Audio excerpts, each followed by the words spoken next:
오늘 우리 함께 보실 하나님의 말씀은 마가복음 2장 13절부터 17절의 말씀이고요.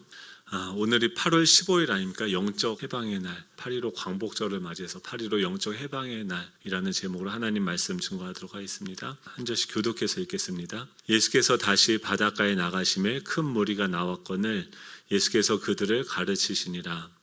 또 지나가시다가 알페오의 아들 레위가 세간에 앉아 있는 것을 보시고 그에게 이르시되 나를 따르라 하시니 일어나 따르니라. 그의 집에 앉아 잡수실 때 많은 세리와 죄인들이 예수와 그의 제자들과 함께 앉았으니 이는 그러한 사람들이 많이 있어서 예수를 따름이더라.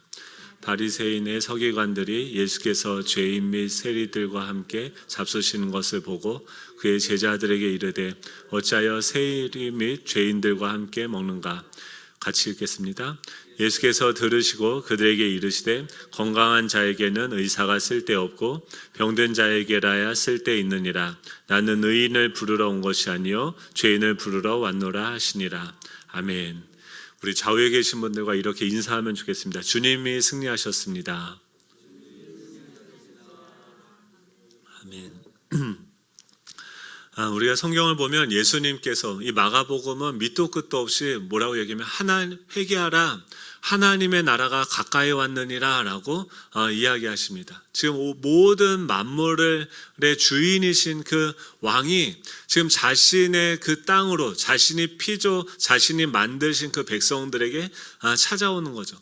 근데 이 땅은 어떻습니까? 각자 정부가 또 어떤 기업이 어떤 기득권층들이 그 땅을 점유하고선 그것이 자신의 소유권이냐 주장하면서 또 그 갖게 되어진 그 능력으로 다른 사람들을 착취하고 억압하면서 왕노릇하고 있는 그 땅이었죠.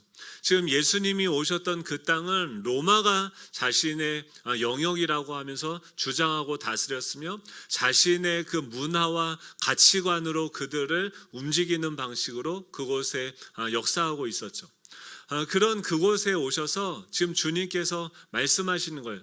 진정한 왕이 이제 그 뭐가 왔냐면 하나님의 나라가 왔다는 거예요. 여러분, 지금 여러분들의 삶 가운데 하나님의 나라가 이미 오셨음을 믿으십니까?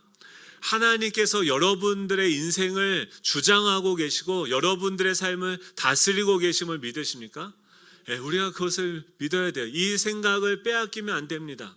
지금도 우는 사자는 우는 사자와 같이 입을 벌리고 우리를 삼키려고 지금 공격하고 있는 거죠. 계속해서 이 세상에 조금만 어떤 변화가 있어도 우리의 마음과 생각을 빼앗기게 만들고 또 하나님께 집중하지 못하게 하고 하나님을 예배하지 못하게 하는 것이죠. 우리의 눈과 귀를 가리고 너가 생존하려면 내 말을 따라야 돼 라고 이야기하는 그 로마 사람들, 그들을 억압하고 그들을 억제하면서 그들의 모든 능력이 있음에도 불구하고 미래를 꿈꿀 수 없게 만들어버리는 그 세상의 기류로 그들을 질식시켜버리고 그들을 눌러서 아무것도 못하는 감옥에 갇힌 자들처럼 그들의 손과 발에 자신들의 그 생각들을 주입하면서 그들을 묶어버리는 거죠. 여러분들이 우리가 지금 이 예배로 나올 때 다양한 장애물들이 있어요. 예배로 지금 공간으로 전도사님이 떡도 해줬는데 떡을 먹을 수 없는 이 비참한 현실이 우리 앞에 놓여 있는 거 아닙니까? 그런데요, 그러면 어떻습니까? 떡 나중에 드시게 해드릴게요. 근데 그런 어떤 한 가지 정말 아무것도 아닌 게 떡 하나의 그 섭섭함이 우리의 생각들을 사로잡으면서 우리 미래가 이런 일들이 영원할 것이다. 나의 미래는 없다. 그냥 아주 이거 하나로 죽을까 말까를 생각하는 분은 없으시죠? 아멘. 우리 안에 계속해서 정말 별일이 아닌데 지금 저도 막 아까 일부 예배 드리는데 제 목소리가 제가 생각하고 익숙한 소리랑 다르게 나가요. 여러분은 아무렇지도 않으시잖아요. 근데 저는 괜히 이상한 거예요. 그래서 왜 그럴까? 뭐가 문제일까? 막 그거 집중하느라고 예배 설교 말씀 전하는데도 막 집중이 안 됐어요. 근데 끝나고 나서 보니까 아침을 안 먹었어요. 그래서 제가 빨리 가서 떡을 먹었어요. 밥을 먹었어요. 먹고 나니까 지금 제정신이 돌아옵니다. 여러분, 우리는 어떤 문제가 있어서 이게 진짜 세상이 끝났다라고 생각이 드는데 사실 보면은 아무것도 아닌 거고, 또 그 사람은 그 문제가 뭔지 못하지만 밖에서 보면은 이건 정말 정말 사소한 문제인 거죠. 밥을 먹으니까 여러분들이 제대로 보입니다. 할렐루야. 밥을 먹어야 제대로 보이는 줄 믿으시기 바랍니다. 하나님께서요, 우리에게 날마다 식탁을 차려주시고 양식을 주세요. 큐티책 사야 될까요? 안 사야 될까요? 사야 됩니다. 돈 없으면 그냥 가져가세요. 근데 말씀은 우리가 그 어떤 것으로도 포기할 수가 없는 것입니다. 말씀을 펼칠 때 어떤 일이 일어납니까? 지금 이 중풍병자가 예수님에게 나오고 그 갈릴리에 이 흑암이 지배하고 있던, 그 절망이 지배하고 있던 그 땅에 빛이신 예수 그리스도가 오니까, 소망이신 예수님이 오니까 사람들이 몰려들기 시작하는 거예요. 예수님이면 나를 구원하실 수 있습니다. 예수님이면 나를 변화시킬 수 있습니다. 예수님이면 나를 살게 할 수 있습니다. 그 예수님께 다 사람들이 나옵니다. 심지어 중풍병자와 같이 경제적으로 또 신체적으로 심리적으로 모든 것에 파산이 이미 선언되어진 그 영혼에게도 주님께서 그가 무례하게 그 지붕을 뚫고 찾아와도 예수님은 그것에 대해서 거부하지 아니하시고, 그의 근본적인 문제, 그가 알지 못하던 그 근본적인 문제들을 예수님은 이미 아시고 고쳐주시는 거예요. 여러분, 우리가 예배에 나오는 것이 정말 아무것도 아닌 것 같지만, 우리가 예배에 나올 때 우리가 모르는 우리의 문제들을 주님께서 이 예배 시간을 통해서 고쳐주시는 거예요. 회복해 주시는 거예요. 말씀으로 우리를 치유하십니다. 우리가 깨닫는 것은 치유함 받고 나서 주님이 우리의 영혼 가운데 묶인 것들을 다 풀어내고 나서 우리는 그제서야 우리는 예수님이 이런 분이구나 라는 것을 알게 되어지는 거예요. 여러분, 잘 몰라도요, 이해되어지지 않아도요, 집중되지 않아도 예배 자리를 사모하면서 나와 주님을 찬양하시기 바랍니다. 그랬을 때 우리를 가둬두었던 그 착고가 풀려나고 감옥문이 진동이 되어지고 자유케 되어지는 역사가 나타납니다. 우리가 기억해야 되는 것이 무엇입니까? 사단은요, 지금도 이 주님이 오셨을 때, 주님이 일할 때마다 누가 쫓아옵니까? 바리새인과 서기관들이 쫓아와서 어떻게 하면 그 예수님에게 흠을 잡을 수 있을까? 어떻게 하면 그 예수님에게 내 백성들을 빼앗기지 않을까? 계속해서 주목하면서 그를 긴장하며 쳐다보는 거죠. 우리가 예배할 때, 지금 여러분들이 그 가정에서 예배할 때 여러분들을 둘러싼 모든 환경들은 긴장하고 있어요. 왜 그렇습니까? 우리가 변화되어지면 이 세상은요, 놀라운 일들이 생깁니다. 우리가 하나님께 헌신하고 하나님을 따라가기 시작하면 주님께서 왕권으로 이 모든 땅의 질서들을 회복하시는 그 역사에 우리가 참여하면 이 땅에 진정한 변화가 일어나는 거예요. 잃어버린 영혼들이, 소망이 없는 영혼들이, 죽어있는 그 영혼들이 다시 보게 되고 일어나고 다시 소망을 가지고 하나님을 찬양하는 그 성소가 이 땅 가운데 회복이 되어진 거예요. 로마가 얼마나 긴장을 했겠어요. 예수님이 막 움직이니까 그 당시 거짓 선지자들, 종교 지도자들이 얼마나 긴장을 했겠습니까? 종교적으로 내 말들을 듣는 그 백성들이 예수님을 따라가는 것을 보고 긴장해서 예수님을 죽이려고 하고, 그 당시에 정치 지도자들은 어떻게 합니까? 그 예수님을 어떻게든 이 밀란이 일어나지 않도록 자신들의 말을 따르는 그 샬롬, 평강이 이 땅 가운데 있게 하기 위해서 이 세상은 그들을 계속해서 억압하는 방식으로 나타나는 거죠. 여러분, 복음과 함께 고난은 반드시 쫓아옵니다. 고난이 온다고 이 복음을 버리면 안 됩니다. 고난이 올수록 주님을 붙잡고 주님을 예배해야 돼요. 그래야 우리의 영혼이 살아나고 우리의 생각이 제대로 된 생각을 합니다. 밥 한 끼 안 먹었다고 그렇게 힘이 빠져서 되겠습니까? 근데 밥 한 끼 안 먹으면 우리는 힘이 다 빠져서 주여, 하나님 나를 버리셨습니까? 이 예배 가운데 주님 왜 은혜를 주시지 않습니까? 밥 한 끼 먹었다고 이게 회복이 되는 겁니까? 그렇죠. 우리에게 날마다 일용할 양식을 주시고 저와 여러분을 통해서 그 나라를 이루어 가시는 주님이 우리와 함께하고 계심을 믿으시기 바랍니다.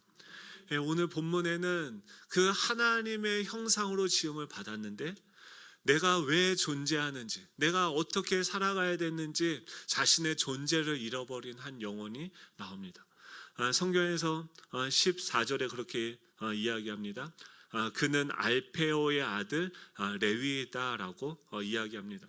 이 아버지의 이름을, 이 마가복음에서는 이 아버지의 이름을 특별하게 언급을 하고 있는데, 이 알페오라는 뜻은 무엇이냐면 지략이 풍부하다, 변화를 체인징을 잘한다, 변화를 잘한다라는 그런 의미입니다. 그러니까 지금 이 레위의 아버지는 어느 정도 이 시대를 읽고 거기에 적합하게 어떤 행동을 할 수 있는 능력을 가진 자였어요. 근데 그런 그가 이 로마의 지배 아래서 이 아들이 그 로마 정부를 위해서 열심히 살기를 원하면서 이름을 지은 것이 아니라 자신의 아들의 이름을 무엇으로 짓냐면 레위라고 짓습니다. 레위는 무엇이냐면 레위는 전도사 정도 되는 거예요. 그렇죠? 성전에서 제사장은 목사처럼 어떤 예배를 집도한다고 하면 레위는 전도사나 아니면은 집사나 그래서 그 예배가 잘 드려질수록 옆에서 돕는 자들이죠. 즉 성전에서 하나님을 예배하도록, 백성들이 하나님을 예배하도록 돕는 역할을 하는 것이 바로 이 레위가 해야 되는 역할입니다. 그 알페오라는 그 레위의 아버지가 평생을 살아보며 돈을 위해서, 내 생존을 위해서 자신의 삶을 헌신하고 그것을 위해서 수고했는데 돌아오는 것은 무엇입니까?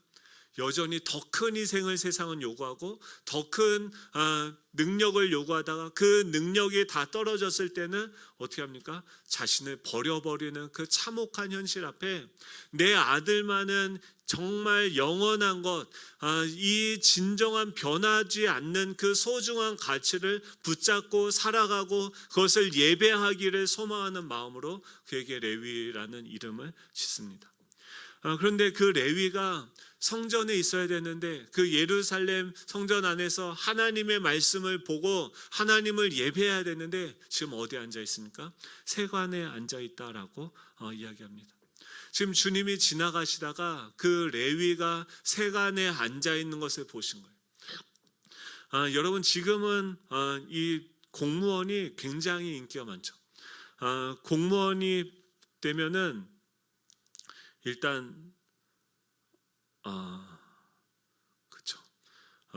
그걸 뭐라고 하죠? 연금이 평균 그 일반 국민연금 하면은 평균이 55만 원인데 그 공무원 연금 평균이 237만 원이라고 얘기해요. 괜찮죠? 노후를 보장해 주는 거죠. 그 당시에 지금 이 레위가 공무원이 되어지는 것을 선택한 것은 수많은 것들을 포기해야 돼요. 왜냐하면 사람들이 이제 더 이상 나랑 친구하지 않아요. 왜냐하면 지금 일제 치하에서 나라를 팔아먹은 그 매국노들처럼 지금 이 레위는 능력 있는 사람이었어요. 이중 언어를 할 수 있는 사람이었어요. 헬라어들, 로마 사람들하고도 대화가 가능하고 이 히브리 사람들, 유대인들하고도 대화가 가능한 거예요. 그 능력을 가지고 또 숫자 계산을 잘합니다. 세금 계산을 잘하고 또 이 조직을 운영할 수 있는 그런 많은 능력들이 있습니다. 그런 능력을 가지고 지금 이 레위는 현실에서 자신에게 자유를 줄 수 있는, 자신의 삶을 보장해 줄 수 있는 그 로마 정부에 줄을 서게 되고 그것에 자신의 모든 시간과 에너지와 자신의 능력을 헌신하게 되어지는 거죠. 그리고 그것에 집중하느라 무엇을 빼앗기게 됩니까? 친구들과 또 사랑하는 가족들, 지금 자신의 동포였던 그 유대인들에게 빨대를 꽂아서 그들의 모든 것들을 다 뺏어서 정부를 위해서 일하는 대가로서 자신의 삶의 그 안정을 추구하는 삶을 살아가는 거죠. 레위는 무엇을 믿는 것입니까? 돈을 믿는 거예요. 돈이 있어야 국가도 필요 없고 다 필요 없고 친구도 필요 없고 모든 것이 나를 배신할 수 있지만 이미 그 이스라엘이라는 나라가 나를 배신했고 지금 이 사람들이 나를 배신한 것을 경험했겠죠. 그러면서 그는 뭐를 붙잡습니까? 돈만은 나를 배신하지 않는다. 사람들이 뭐라고 하더라도 뒤에서 수군거려도 내가 돈이 있으면, 내가 사회적인 지위가 있으면 내가 떵떵거리면서 살아갈 수 있다라고 하면서 자신의 영혼을 그 로마에게 팔아버리고 돈을 선택하게 되어집니다. 돈을 선택하고요, 다 모든 것을 잃어버리는 거죠. 지금 우리는 어떻습니까? 세상은요 계속해서 지금 시대는 더 그렇죠. 예전에는요 나라에서 애국가, 저도 초등학교 때요 길을 걸어가다가 애국가가 나와요. 그러면 어떻게 해요? 오후 5시인가 국민 나는 자랑스러운 태극기 앞에 조국과 민족의 무궁한 영광을 위하여 그러면서 막 그런 것들을 고백하고 애국가를 부르면 가슴이 뜨거워지는 것을 경험했어요. 이 나라를 위해서 헌신하고 열심히 살면, 또 우리가 성실하게 살면 우리나라가 잘 사는 나라가 되어지고 그럼 우리의 삶은 행복해질 것이다 라고 생각하면서 그것을 위해서 많은 희생을 추구하면서라도 경제적인 성장을 위해서 모든 백성들이 다 일치 단결해서 정말 이 한강의 기적, 세상에 한 번 다시 없는 그런 놀라운 신화를 우리 대한민국이 세워왔습니다. 그런데 지금 젊은 사람들은 어떻습니까? 그런 국가를 신뢰하지 않아요. 정치가들을 신뢰하지 않아요. 이 기업가들을 신뢰하지 않아요. 지금 뭐만 신뢰합니까? 돈만 신뢰하죠. 그냥 더 이상 그렇죠. 그 기안84라고 아십니까? 기안84. 네. 요새 기안학이라고 있는데 새로운 인문학인데 모르시죠? 네. 꼭 알 필요는 없습니다. 나 혼자 산다라는 거에 나오는 이제 원래 웹툰 작가입니다. 만화 그리는 사람인데 굉장히 자유분방한 청년이에요. 그러니까 지금 젊은이들이 추구하는 어떤 삶이 뭐냐면 남들 신경 안 쓰고 내가 하고 싶은 것 마음대로 하면서 사는 삶을 꿈꾸는 거예요. 기안84라는 사람이 TV에 나오는데 그는 기이한 행동을 합니다. 집에서 보면은 효율성을 중요하다고 하게 생각한다고 그래요. 그래서 집에 빨래를요, 여러분 옷을 몇 번 입으세요? 몇 번 입어야 빠는 겁니까? 네, 각자 다 다르겠죠. 근데 그분은 뭐라고 해요? 한 3번 정도는 입어야지 빨아야 된다고 얘기해요. 그거 그럴 수 있죠. 근데 빨래를 매일 하는 게 아니라 집 한쪽 구석에다가 이렇게 널브러뜨려 놨어요, 빨래를. 그리고 그래서 왜 그렇게 하냐? 물을 자기는 아껴야 된다. 세제를 아껴야 된다. 그래서 빨래는 일주일에 한 번만 하는 것이다. 근데 그럼 그걸 하나로 이렇게 뭉쳐도 왜 흐트러 놨느냐? 곰팡이가 생길 수 있다. 그래서 그것을 집에 빨래가 이렇게 있고 주방에 가면 그 프라이팬이 있는데 음식을 전에 요리를 하고서 남았는데 씻지 않은 프라이팬이 있어요. 근데 거기에다가 또 음식을 그냥 위에다 놓고선 그걸 끓이고 가열을 해서 물을 넣고 또 라면을 넣고 여러분 맛있겠죠? 와, 그거를 막 먹는 거예요. 그러면서 어차피 이 음식은 다 탄수화물 아니면 단백질 지방이니까 섞이면 다 먹을 수 있는 거라는 거예요. 그러면서 그런 삶을 사는데 여러분 어른들은 이거 보면서 어떻게 했어요? 아이고야. 근데 젊은이들 자유함이 없는, 집에서 맨날 너 청소 안 해? 너 똑바로 안 해? 너 밥 또 골고루 안 먹어? 야, 지금 누워 있을 때야 빨리 나와서 밥 안 처먹어 막 하면서 이렇게 부모에게 의존해서 살아가는 그 청년들은 그걸 보면서 어떻게 해요? 나 기안처럼 살고 싶다 하는 거죠. 그러면서 그 기안은 그렇게 자신의 기이한 행동을 보여주면서 뭘 하냐면 주업이었던 그 웹툰에서 지경을 넓혀서 유튜브로 확장을 합니다. 그리고 자신이 그림을 그리던 그 웹툰을 다른 보조 작가들을 불러서 월급을 주고 그들을 고용해서 자신은 아이디어를 주면 그 사람들이 그림을 그리게요. 그리고 자기는 유튜브라는 새로운 영역을 개척을 해서 거기서 또 PPL, 간장, 게장, 뭐 양념 게장, 뭐 이런 것들을 먹는 것, 그것도 막 이렇게 기한처럼 먹습니다. 그러면서 그것을 홍보하는 방식으로 돈을 벌죠. 그래서 어떤 다른 작가들이 그한테 물어보는 거예요. 타락한 거 아니냐. 그 그림을 그리던 사람이 왜 자꾸 유튜브로 다른 곳으로 이렇게 지경을 넓히고 왜 돈 PPL 막 광고하고 이렇게 하느냐, 타락한 거 아니냐라고 하니까 그가 뭐라고 얘기하면 돈은 나를 배신하지 않는다고. 여러분은 무엇을 믿고 살아가십니까? 여러분들의 삶을 정말 자유하게 하고 여러분들이 신뢰할 수 있을 만한 대상이라고 생각하는 것. 여러분들은 언제 마음이 좋고 마음이 불편하십니까? 통장에 잔고 액수가 많고 적게 되어지는 것을 따라서 여러분들의 미래가 어떨 것이라고 요동치고 있지는 않습니까? 여러분, 우리가 믿고 있는 것이 무엇입니까? 정말 그가 믿고 있는 게 근데 정말 진짜인지 한번 우리가 따져봐야 되는 거죠. 좀 기한 84가 자신의 시간을 확보하기 위해서 다른 사람의 삶을 자기가 돈을 값을 지불하고 사게 되어진 거죠. 근데 이 기한 84 위에는 뭐가 있습니까? 이 네이버나 다음이라는 또 유튜브라는 그 기업이 있는 거죠. 기업에 위해서 또 이 기아는 자신의 일생을 헌신하면서 살아가는 거죠. 또 뭐가 있습니까? 정부가 있고 또 그 위에는 뭐가 있습니까? 지금 이 빌 게이츠가 이 기업 위에는 뭐가 있어요? 돈이 많아지면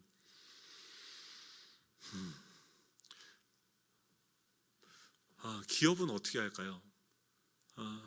요즘 유튜브 보시면은 저 맨날 유튜브만 보는 줄 아시는데 그건 아니고요. 뭐 이렇게 하면 또 유튜브 좀 그만 봐라 하는데 일부러 봐요. 그러니까 조회수가 높은 걸 봐요.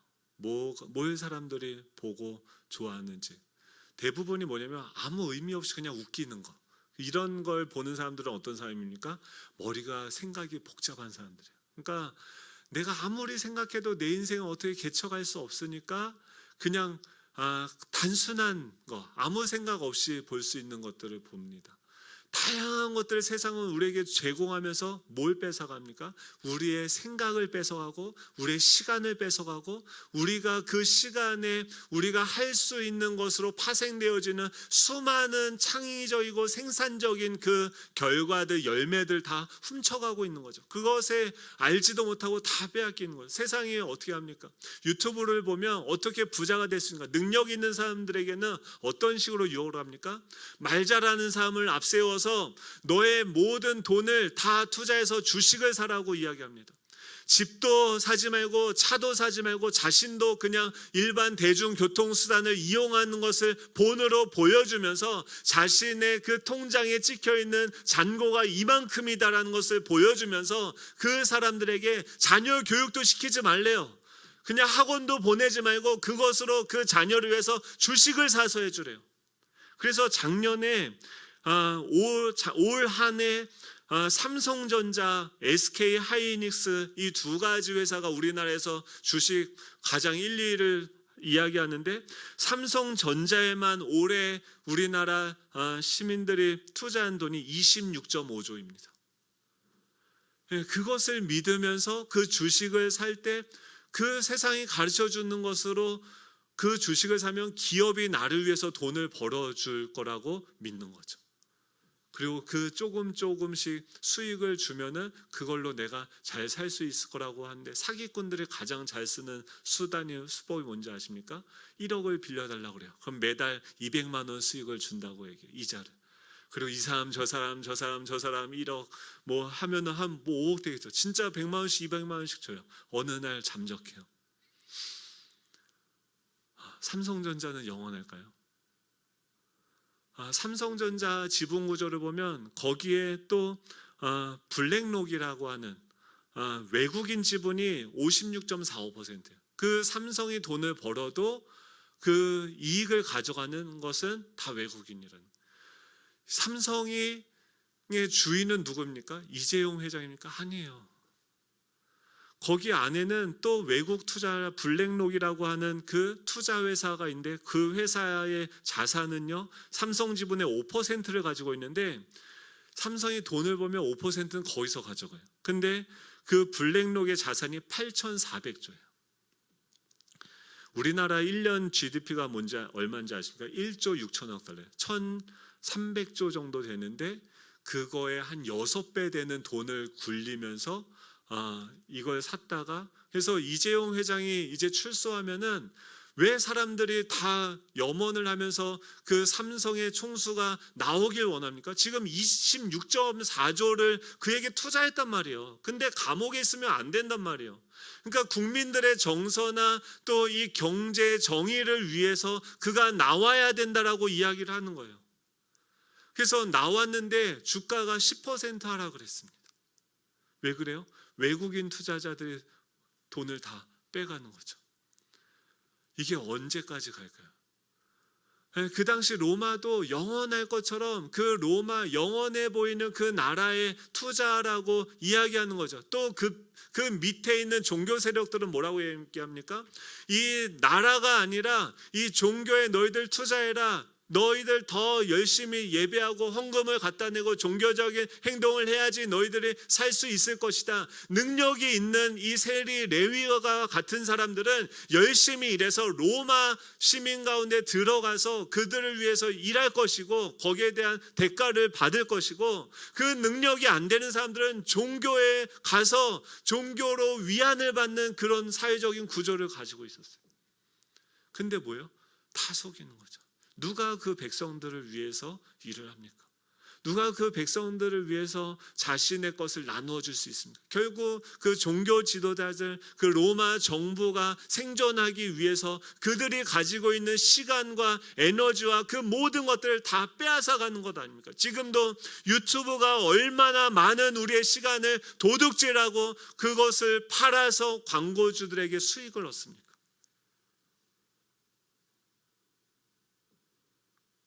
여러분, 정말 우리가 믿어야 되는 게 뭔지 정말 신중하게 묻고 따져보고 검증해 봐야 됩니다. 인생은요, 줄을 잘 서야 돼요. 정말 나에게 도둑질하고 나를 죽이려고 하고 나를 멸망시키려고 하는 그 세력에게 그것을 믿고 나의 인생을 다 줬다가 다 빼앗기고 결국 어떻게 됩니까? 너 마음대로 자유껏 살아가면 좋겠다라고 이 사단이 지금 그 구조가 어떻게 됩니까? 세상의 구조가 노예 계층이 있고 백성들이 있었고 중간관리자 레위 세리들이 있었다고 한다면 그 위에 종교 지도자들, 그 위에 정부, 로마 정부가 있었죠. 근데 그 로마 정부 위에 이 성경은 뭐가 있다고 합니까? 어둠의 권세 사단이 있어서 그 정부와 또 이 종교를 타락하게 하면서 이 영적으로 그들을 혼미하게 하며 그들을 종노릇하도록 다 미혹해서 그들의 모두 가지고 있는 자산들을 도둑질해 나가고 있는 거죠.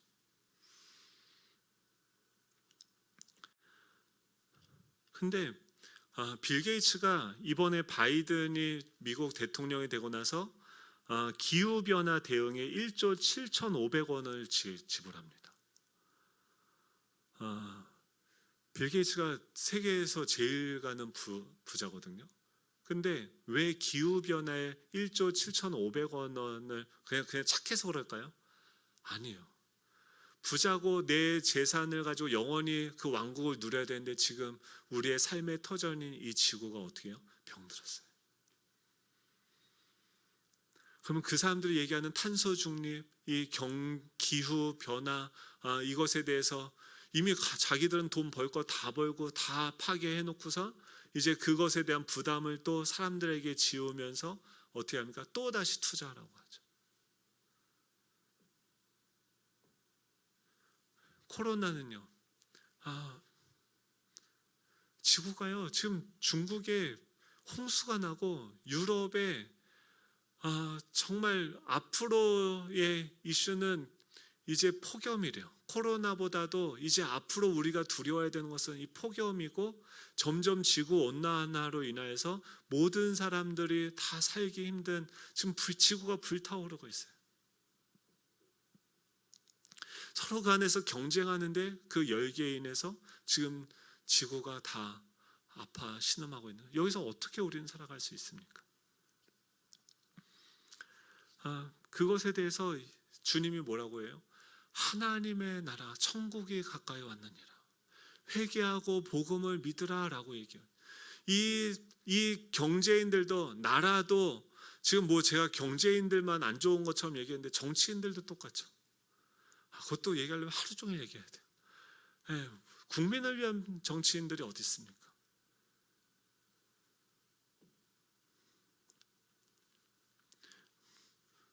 임대주택 100만 원 지어주면 뭐합니까? 조물 건물주가 기업에서 국가로 바뀌는 거예요. 여기가 하든 여기가 하든 우리는 다 세입자가 돼서 평생 영원토록 그들이 시키는 대로 살아가야겠죠. 그런 땅이 바로 갈릴리 땅이었습니다. 근데 거기에 누가 오십니까? 예수님이 오시는 거예요. 이 나라는요, 성경에서 간단하게 이야기합니다. 망하고 있다라고 얘기해요. 지금 우리가 살고 있는 이 세상은 영원한 것이 아니다라고 얘기해요. 그것을 지금도 수많은 증거들이 우리에게 이야기하고 있어요. 그러면서 이때 우리가 진짜 준비해야 되는 그 영원한 삶을 준비하지 못한 채 살아가고 있기 때문에 중풍병자에게 너가 먼저 해결받아야 되는 것은 이 모든 땅의 주인인 나, 이 하나님과 올바른 관계 가운데 들어가야 된다라고 이야기하시는 거예요. 그리고 그 일을 위해서 주님께서 이 땅에 흑암과 어둠 가운데 사로잡혀 있는 그 영혼들 사이로 이 갈릴리의 그 빛으로 나오셔서 그들을 만나주시고 또 그들을 회복하시는 일들을 하는 거죠. 그리고 오늘 누구에게 옵니까? 이 레위에게 와서 뭐 이야기하는 거죠. 그를 보세요. 여러분, 이게 우리의 소망입니다. 우리는요, 스스로 그럼 어떻게 하라는 거냐? 지금 세상이 그렇고 정부도 그렇고 기업도 그렇고 지금 우리가 이 상황에서 어차피 이 땅을 살아가야 되는데 그것에 어차피 밥 먹고 살아가야 되지 않습니까? 뭔가 벌어서 밥벌이를 해야지 먹고 살지 않습니까? 그것을 위해서 뭔가 해야 되는데 그걸 다 하지 말라는 거냐? 그게 아니라는 거예요. 지금 하나님이 진짜 이 땅의 주인이신 주님이 오셔서 너는 나에게 속하라, 내가 너에게 아버지가 되어주고 너가 살게 하도록 너를 회복하겠다고 말씀하시는 거예요. 이 모든 것의 주인이 오셔서 나를 회복해 주시겠다라고 얘기하는 거예요. 그분에게는 이 사람들이 다 똑같이 보여요. 누가 더 나쁘고 누가 더 덜 나쁘고 누가 더 착하고 이런 차이가 없습니다. 그들을 모두 사랑하셔서, 이 왕은 어떤 분입니까? 그 백성들을 위해서 이미 자신이 안수를 받으셨어요. 이 사람들의 죄와 이 사람들의 연약함을 하나님, 내가 다 짊어지겠습니다. 내가 다 심판을 받겠습니다. 하나님, 내가 이 사람들의 연약함을 다 짊어질 테니까 주님, 이 사람들을 용서해 주시고 회복해 주십시오 라고 하는 그 왕이세요. 세례를 받으시고 이 사람들을 사로잡았던 그 사단이 있는 그 광야로, 그들이 실패한 그 영적인 세계로 가셔서 그들을 지배하고 그들을 억압하고 그들의 모든 것들을 다 도둑질하는 그 대상을 말씀의 검으로 이겨 승리하십니다. 그리고 그 백성들이 그 사단의 권세로부터 자유롭게 하기 위해서 새벽마다 밤 늦게까지 그 사람들을 치유하고 회복하시고 아침에도 일찍 일어나서 또 하나님께 기도하며 오늘 만나게 될 그 영혼들을 위해서 한 명 한 명 축복하고 기도하시는 분이 우리 주님이세요.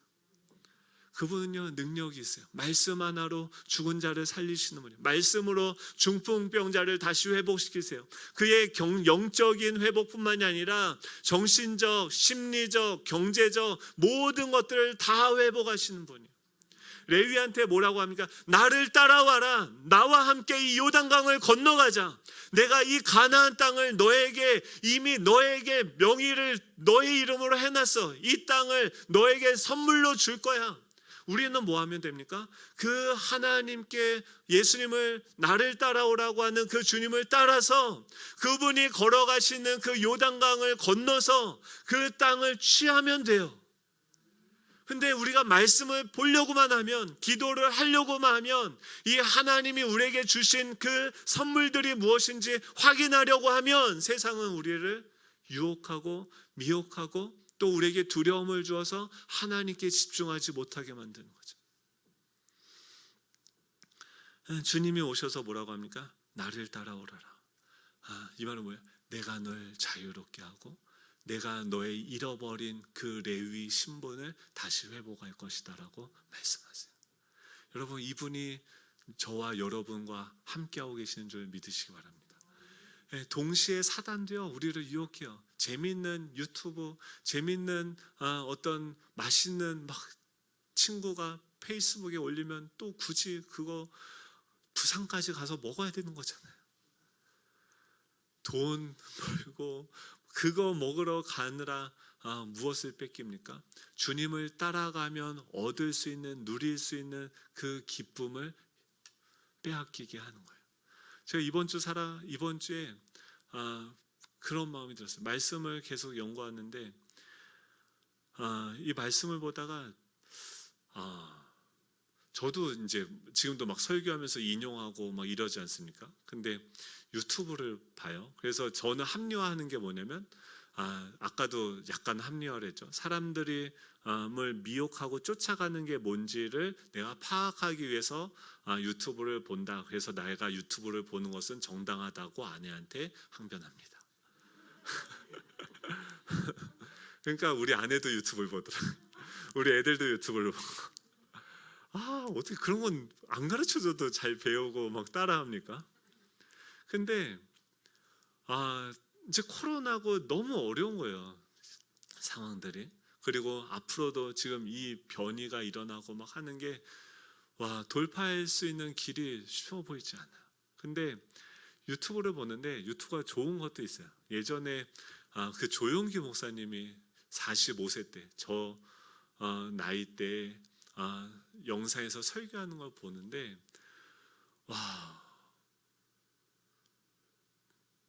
다르더라고요. 제가 뭐 조영기 목사님을 뭐 좋아하고 뭐 이게 아니라 그때 하나님이 그분을 사용하실 때 어떤 집회를 가면요, 거기서 점심만 먹고 나머지 시간은 다 그 호텔에서 그 집회 하나를 위해서 하루 종일 기도하신대요.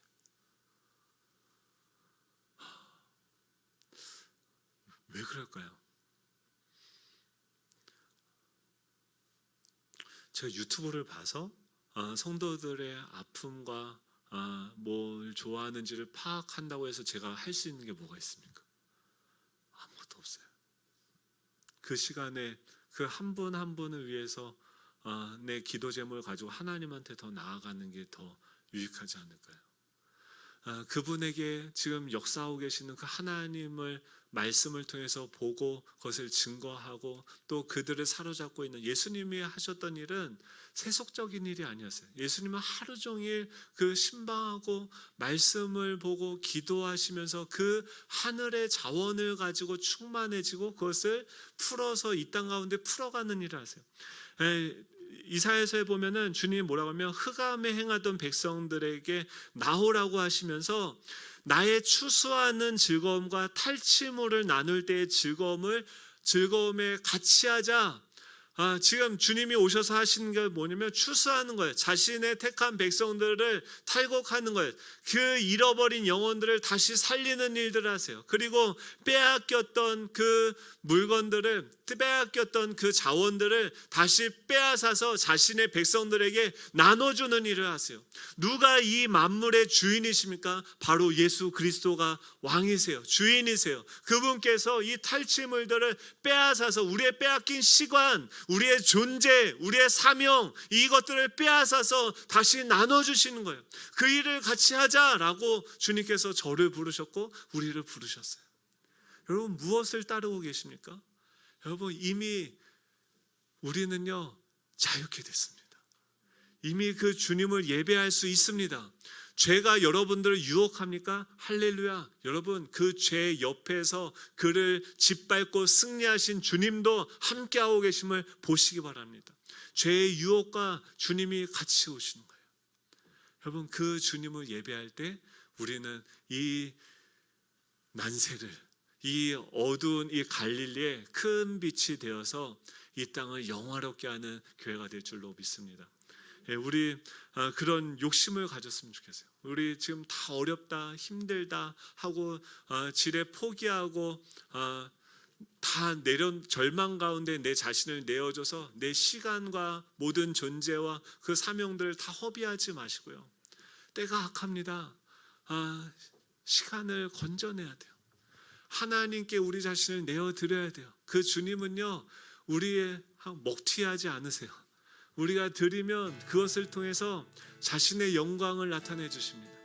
우리가 하나님께 시간을 드리면, 나의 인생을 드리면, 내 삶의 목적을 드리면 그 주님은 자신의 예비하신 영광으로 우리의 삶을 채워주세요. 풍성하게 하세요.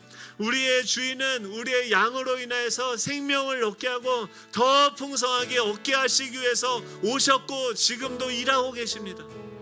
이 레위와 함께 그 죄인들과 함께 식탁을 차리고 같이 밥을 드시는 거예요.